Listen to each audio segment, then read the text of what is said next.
Le Kansas comme décor moral, quand l'Amérique croit encore au verrou Holcomb. Kansas, une communauté agricole où la prospérité haine à rien des jeux ostentatoires. Elle se mesure aux récoltes, à la confiance, aux portes qu'on ferme parfois sans y penser. À la fin des années 1950, ce type de ville représente une promesse américaine. Si vous travaillez dur, si vous payez vos dettes, si vous tenez votre parole, le monde vous laissera tranquille. Herb Clutter incarne cette promesse. Les sources corps publiques le décrivent comme un fermier prospère et respecté, un employeur réputé juste. Puis vient la nuit du 14 au 15 novembre 1959. Dans les premières heures du 15, 4 membres de la famille Clutter, Herb, son épouse Bonnie, et leurs enfants Nancy, 16 ans, et Kenyon, 15 ans, sont assassinés dans leur maison à l'extérieur de Holcomb. Le choc n'est pas seulement criminel, il est métaphysique, parce que ce n'est pas un meurtre loin, dans un monde interlope. C'est un meurtre dans une maison normale, sur une route normale, au cœur de une géographie où la kill on pensait que le danger, N, avait pas de raison d'entrer. Elle, horreur du dossier Clutter, tient en une phrase. Il, N, étaient pas visés pour ce qu'ils avaient pas fait, mais pour ce qu'on croyait qu'ils avaient. L'idée d'un coffre-fort rempli d'argent, idée fausse, mais mortelle, circule dans un réseau de prisons et de rumeurs. Cela place l'affaire dans une catégorie glaciale, le crime de fantasme. Le tueur ne vole pas une réalité, il vole une projection. Et quand la projection s'effondre, il ne reste que le besoin de contrôler la situation par la violence. C'est est ici que naît le surnom médiatique que vous avez choisi, le boucher du Kansas. Un titre qui promet une figure presque mythologique, comme si l'État entier avait produit son monstre. Pourtant, ce dossier, à la base, est moins une légende qu'un enchaînement d'erreurs humaines. Une rumeur de coffre-fort, une porte accessible, 2 hommes persuadés d'un coup parfait et une décision finale, ne laissaient aucun témoin. Quand ils comprennent que le trésor N y existe pas. Mais l'affaire Clutter ne se contente pas de raconter un crime. Elle raconte la fracture entre le fait et le récit. Car sans ce massacre, il y aurait peut-être jamais eu In Cold Blood de Truman Capote. La naissance un genre, le roman vrai, et une confusion durable entre enquête et littérature. Capote arrive au Kansas, accumule notes et interviews, travaille des années et transforme le dossier en œuvre mondiale. Alors, quand vous demandez fiction ou fait, vous mettez le doigt sur le cœur du problème. L'affaire est une réalité judiciaire, mais elle est aussi devenue un objet culturel. Un objet qui attire parce que il permet une illusion rassurante. Si, chill, on comprend elle, histoire, on comprend le mal. Sauf que le mal n'obéit pas toujours à une narration. Dans ce documentaire, on tient les 2 fils à la fois. Les faits, chronologie, enquête, procès, condamnation, la fabrique du mythe. Ce que Capote raconte, ce que la presse répète, ce que les lecteurs retiennent et ce qui parfois se déforme. Parce qu'au bout du compte, l'affaire Clutter ne détruit pas seulement une famille, elle détruit une innocence nationale. La croyance que il existe des lieux hors du monde. La nuit du crime, un cambriolage imaginé, une exécution décidée. Les dossiers publics décrivent une mécanique simple au départ. 2 ex-détenus, Richard Dick Hickok et Perry Smith, sortent de prison avec une idée fixe, entrer chez Herb Clutter et trouver un coffre-fort supposé rempli de d'argent. Le détail le plus cruel est aussi le plus banal. Elle, idée née D, un racontard transmis en prison par un ancien employé des Clutter, Floyd Wells, qui aurait évoqué une fortune gardée à la maison. Le 14 novembre, au soir, ils traversent le Kansas sur des centaines de kilomètres vers Holcomb. Dans la nuit, ils entrent dans la maison. Les sources populaires décrivent une porte non verrouillée et réveillant la famille. Ce point est important. Un crime domestique commence souvent par une seconde où le cerveau refuse de y croire. Les Clutter ne vivent pas dans un univers où 2 inconnus surgissent à l'aube, armés, déterminés. L'attaque exploite cette incrédulité. La suite telle que racontée dans les synthèses du dossier et les récits sur l'affaire, est celle d'une recherche frustrée. On exige l'argent, on fouille, on ne trouve pas le coffre-fort, parce qu'il n'a jamais existé. On trouve peu d'objets de valeur, et cette absence de gain devient un accélérateur psychologique. Quand le butin s'évapore, le crime n'a plus de logique utilitaire. Il ne reste que l'ego, la panique et la décision de ne laisser aucune trace vivante. Dans la plupart des cambriolages, la violence sert à fuir. Ici, la violence devient le plan B, puis le plan final. On parle souvent de désinhibition, la bascule où l'acte criminel cesse de être un moyen et devient une affirmation de pouvoir. Une famille ligotée, séparée, réduite à l'impuissance. Ce type de contrôle raconte quelque chose sur les auteurs. Le contrôle n'est pas un hasard, c'est une préférence. Il y a aussi une dynamique de duo, toujours dangereuse. Deux personnes, ensemble, fabriquent une logique interne. L'un encourage, l'autre suit, où chacun se prouve quelque chose à l'autre. Dans plusieurs récits liés à l'affaire, les confessions et versions divergent sur qui a tué qui et qui a voulu aller jusqu'au bout. Ce flou, même après procès, fait partie de la noirceur du dossier. Mais le verdict judiciaire, lui, retient une responsabilité pleine. Culpabilité pour les 4 meurtres. Ce qui glace aussi, c'est la non-personnalisation. Les victimes ne sont pas choisies pour une haine intime. Elles sont choisies parce qu'elles sont là. Ce type de crime a une signature. Il laisse la communauté en état de suspicion permanente. Parce que, à Hélène, existe aucune règle de sélection que elle, on puisse corriger. Si c'est une vengeance, on peut dire « ne te mêle pas d'eux ». Si c'est un conflit, on peut dire « évite ». Mais si c'est un fantasme de coffre-fort, la règle est absurde. N'aie pas l'air prospère. Après le crime, les auteurs quittent quand la scène. Ils emportent chez corps quelques objets, des souvenirs, de quoi survivre. Et surtout, ils emportent le plus grand avantage du prédateur avant l'ère numérique. Le temps. Chaque heure sans arrestation permet de quitter l'état, de changer d'histoire, de devenir quelqu'un d'autre. Holcomb se réveille dans une réalité nouvelle. La maison Clutter n'est plus un foyer, mais une scène. Et c'est souvent là que la communauté commet sa deuxième erreur humaine, vouloir un sens immédiat. Or, dans ce dossier, le sens n'arrive pas par intuition. Il arrive par l'enquête patiente et par une confession indirecte venue de prison. L'enquête, la police du réel et le détail prison qui fait tomber le mythe, l'enquête sur les meurtres Clutter, devient rapidement massive pour l'époque. La Kansas Bureau of Investigation, KBI, joue un rôle central, et l'un des noms associés au dossier dans la mémoire publique est celui de l'enquêteur Alvin Dewey. Mais les grandes affaires ne se résolvent pas toujours par une preuve reine. Elles se résolvent par une faille dans le récit des auteurs. La faille, ici, est souvent rapportée ainsi. Floyd Wells, l'ancien employé qui avait parlé du coffre-fort en prison, comprend en entendant la nouvelle que Hickok est probablement impliqué. Il finit par signaler l'information aux autorités. Ce point est crucial pour votre thème fiction ou fait. Le crime paraît mythique, presque surnaturel, mais il tombe à cause d'un mécanisme très humain. Quelqu'un sait et un jour, il parle.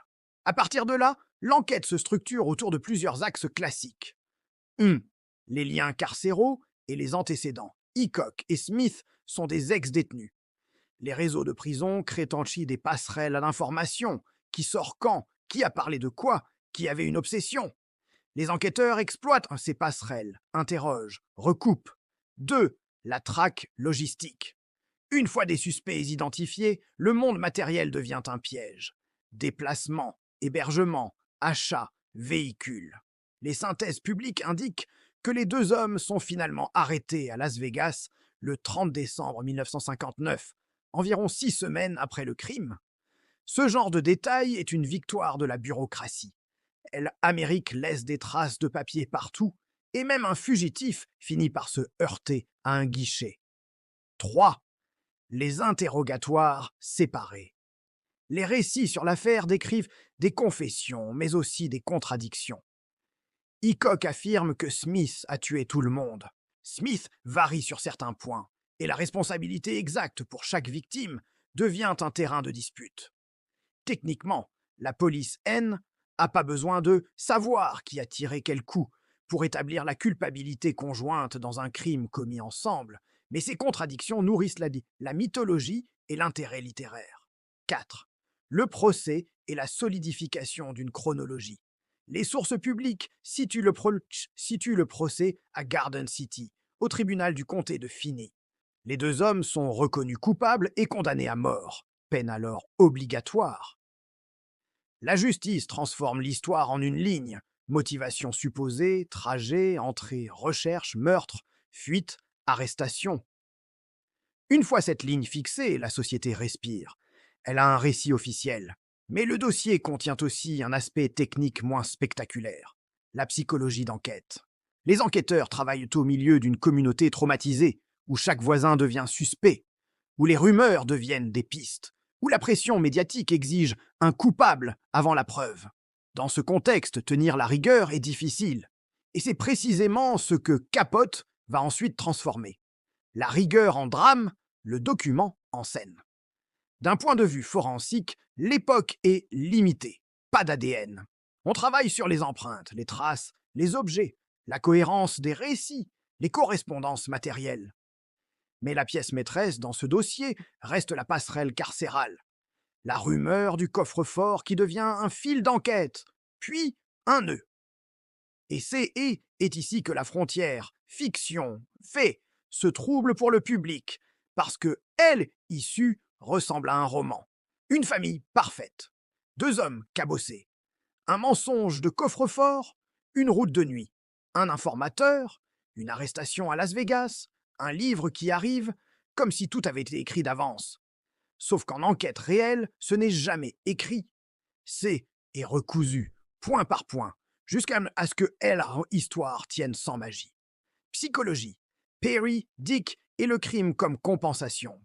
Pour comprendre l'affaire Clutter sans la mythifier, il faut regarder les auteurs comme des mécanismes psychologiques, pas comme des personnages. Perry Smith et Dick Hickok ne sont pas des archétypes. Ce sont des individus, avec des trajectoires, des humiliations, des fantasmes. Les récits biographiques publics insistent sur la complexité de Smith. Un homme attiré par art et la littérature, mais marqué par un passé chaotique et des blessures. Dans la criminologie, ce mélange sensibilité et violence n'est pas paradoxal. Il peut même être cohérent.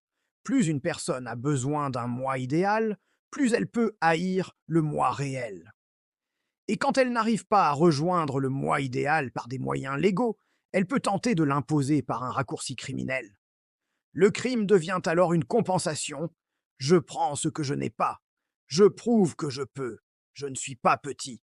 Hickok, dans plusieurs récits, est souvent décrit comme plus pragmatique. C'est lui qui porterait le projet du coup. Si cette lecture est juste, elle éclaire la dynamique de duo. L'un imagine un futur, l'autre fournit la capacité de violence quand le futur se dégonfle. Mais attention, même si les rôles diffèrent, la responsabilité demeure pleine. La question « Pourquoi tuer s'il n'y a pas d'argent ?» a une réponse dure. Parce que la violence n'était pas seulement un moyen. Une fois le coffre-fort absent, les auteurs font face à une humiliation. Et l'humiliation est un carburant criminel puissant. Dans certains profils, la violence surgit comme un effacement. Effacer les témoins, effacer la honte, effacer l'échec du plan en le transformant en acte irréversible. Le meurtre devient la preuve finale que l'événement a eu lieu, même si le butin n'a pas existé. Il y a aussi une logique de contrôle. Ligoter, déplacer, ordonner, ce sont des gestes de domination. Ils donnent à l'auteur l'illusion d'être au-dessus des règles sociales. Et cette illusion peut être addictive. Dans les crimes domestiques, le domicile est un théâtre parfait. La famille y est vulnérable, les repères sont connus, la nuit protège.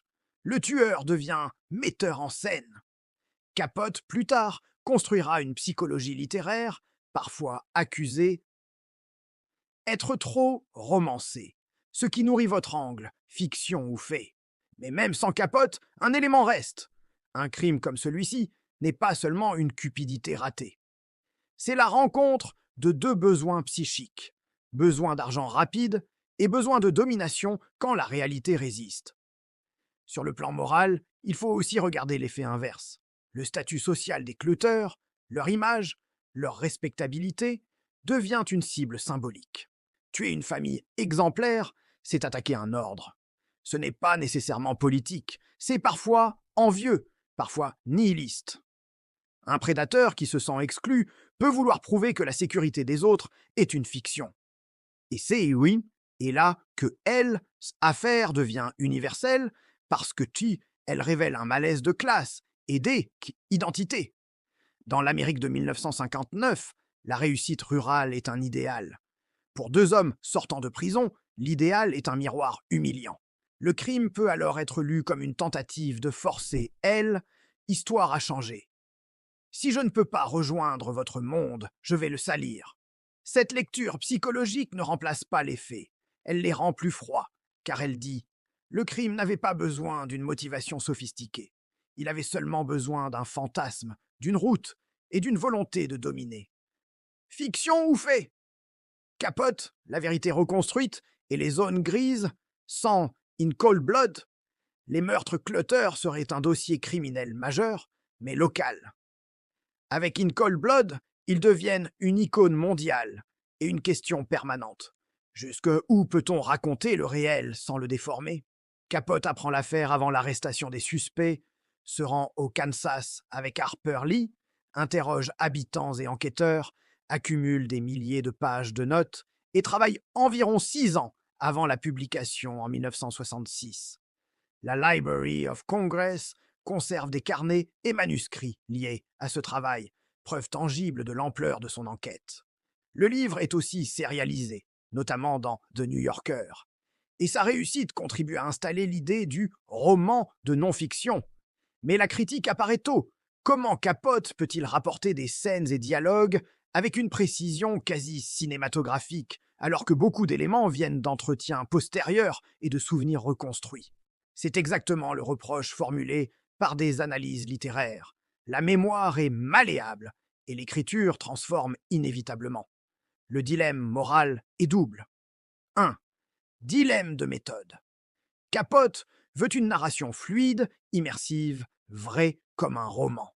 Or, une enquête réelle est faite de silence, d'incertitude, de contradictions. Quand on lisse ces aspérités, on gagne en puissance littéraire, mais on perd en honnêteté méthodologique. Le lecteur, lui, mélange tout. S'il a été ému, il croit. 2. Dilemme d'éthique. Capote développe une relation complexe avec les auteurs, notamment Perry Smith, ce qui nourrit la suspicion, proximité, empathie, besoin de finir le livre après les exécutions. Les commentaires publics sur ce sujet sont nombreux, et l'ambiguïté fait partie de la légende Capote. Ici encore, on tient le fil sans sensationnaliser. L'écrivain a besoin d'accéder, et l'accès demande parfois une forme de lien. Mais ce lien peut contaminer la narration. Alors, fiction ou fait? La réponse la plus honnête est fait judiciaire plus fiction narrative. Les faits centraux, mort, suspect, arrestation, procès, exécution, sont stables et documentés. Mais la texture, qui a dit quoi, qui a pensé quoi, ce qui s'est passé seconde par seconde, appartient souvent à la zone grise. Et cette zone grise devient l'espace où la culture populaire construit le boucher. Un document académique publié via le système judiciaire américain remarque d'IA, ailleurs que le drame, se concentre beaucoup sur Dick et Perry, plus que sur les clouteurs, ce qui dit quelque chose sur la manière dont la narration peut déplacer le centre moral du récit.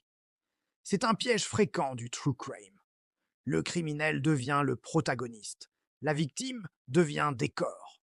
Votre angle True Crime Files doit donc faire une promesse claire.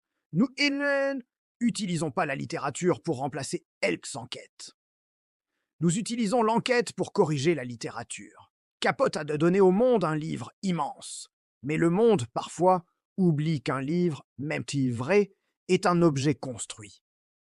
La question fiction ou fait devient alors une question sur nous. Préférons-nous la vérité incomplète ou l'histoire complète mais embellie? Et dans ce dossier, cette préférence a un coût, parce que la beauté narrative peut faire passer l'horreur pour une fatalité romanesque, au lieu d'un crime concret, commis par des hommes concrets. Fin. La corde, le livre et la trace qui ne s'efface pas, la justice du Kansas condamne Hickok et Smith à mort. Après des années d'appel, ils sont pendus le 14 avril 1965 à la prison d'État du Kansas, à Lansing. Cette date est plus qu'un détail. Elle ferme le dossier judiciaire, mais elle ouvre le dossier culturel. Parce que la mort des auteurs ne dissout pas la question morale, elle la solidifie. Pour la communauté de Holcomb et Garden City, l'affaire reste longtemps une douleur vive. Même des décennies plus tard, des articles et témoignages rappellent à quel point le sujet demeure sensible localement. C'est logique. Un crime de ce type fait plus que tuer. Il reprogramme le regard que l'on porte sur les voisins, les portes, les routes de nuit. Et puis il y a le livre. Capote publie, Le Monde lit, le dossier devient mythe. Et le mythe finit par dominer la mémoire. La preuve? On se souvient souvent de Dick et Perry comme d'un duo tragique, de l'Amérique profonde comme d'un décor esthétique, du Kansas comme d'une scène. Les Clutter, eux, risquent d'être réduits à des prénoms sur une première page. Alors, pour conclure correctement, il faut revenir au centre. Une famille a été détruite pour un coffre-fort imaginaire. Et cette absurdité est précisément ce qui fait peur. Si la motivation est imaginaire, alors la rationalité ne protège plus. On ne peut pas raisonner un fantasme. Sur le plan psychologique, l'affaire laisse aussi une leçon glaciale. Le crime n'est pas toujours un déchaînement. Il peut être une suite de décisions ordinaires prises par des gens ordinaires dans un état moral dégradé. C'est ce qui le rend reproductible, et donc terrifiant. Sur le plan social, l'affaire Clutter marque un tournant dans la consommation du crime. Le true crime devient une expérience littéraire, puis médiatique, puis industrielle. La question éthique devient permanente. Raconter pour comprendre ou raconter pour vendre? L'affaire Clutter, parce qu'elle est fondatrice, oblige chaque créateur à se positionner.